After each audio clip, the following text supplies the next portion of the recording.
मुंहिंजो नालो इमदाद अली आहे। बाइकास्ट हाले पोटो रहंदड़ गिरोड शरीफ ॻोठ मगन हाले पोटो। ऐं जेको आहे असांजी ज़रई ज़मीन आहे कामा रोटेशन जे पासे में, सर्वे नंबर 28 29 देह लाखियार, त पोइ कामारो तहलको टंडोलायार, ज़िलो टंडोलायार, जंहिंमें वाक़ आहे। त उहो असांजो फोती खातो जेको आहे मुंहिंजे ॾाॾे नाले थी वियो आहे।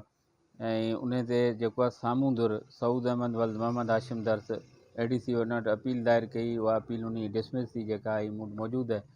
ऐं उन खां पोइ जेको आहे असां मान वारे SSP साहिब खे बि एप्लीकेशन ॾिनीसीं ऐं SDPO साहिब खे बि एप्लीकेशन ॾिनी त असांजी ज़मीन ते ग़ैर क़ानूनी कब्ज़ो आहे जेको ख़ाली कराए ॾिनो वञे। असीं ज़मीन ते पहुतासीं त जेका साम्हूं धुर आहे सऊद अहमद, उहो पंहिंजा हथियार बंदि ऐं हू माण्हू वठी पहुतो, असांखे धमकाए जेको आहे ज़मीन तां बेदख़ल करे छॾियो। ऐं असां SSP साहिब खे वरी गुज़ारिश था कयूं त असांजी ज़रई ज़मीन जो असांखे जेको आहे हक़ु वठी ॾिनो वञे।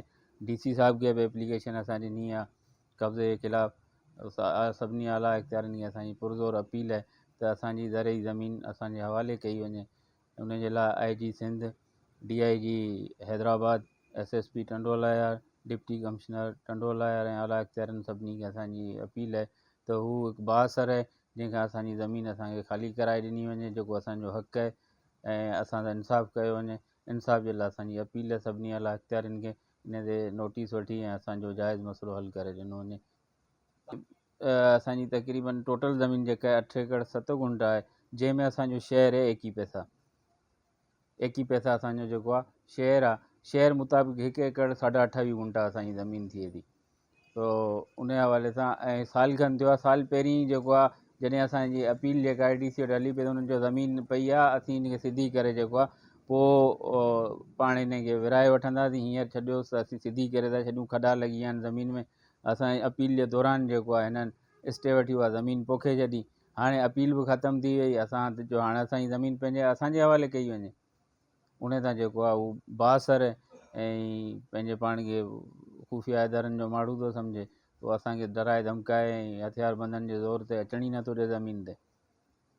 माइटी त बिल्कुलु आहे, माइटी त आहे असांजी, पर असांखे बि शेयर मिलियो आहे, हुननि खे बि शेयर मिलियो आहे। हुननि वटि ऑलरेडी 58 पैसा शेयर मौजूदु आहे। 21 पैसा असांखे मिलियो आहे हुन में, जेको असांजो शेयर, असीं पंहिंजो जाइज़ शेयर घुरूं था। जेको आहे 58 पैसा कोर्ट में हिननि में हुननि में हुननि जो आहे, असांजो 21 पैसा असांजो आहे। त पोइ उन में त का एतिराज़ जी ॻाल्हि आहे कोन। असांखे हुननि जे 58 पैसा ते को एतिराज़ु कोन्हे। हुननि जो लीगल राइट आहे, असांजो लीगल राइट आहे जेको असांखे ॾिनो वञे। उहा जेका अपील हुननि असांजे ख़िलाफ़ु दायर कई त हिन जा लीगल एरीज़ न आहिनि। उनखे उहा मुख़्तियारकार जो ऑर्डर पास थियलु, मुख़्तियारकार साहिबु उहो पंहिंजी रिपोर्ट ई उहा ई ॾिनी।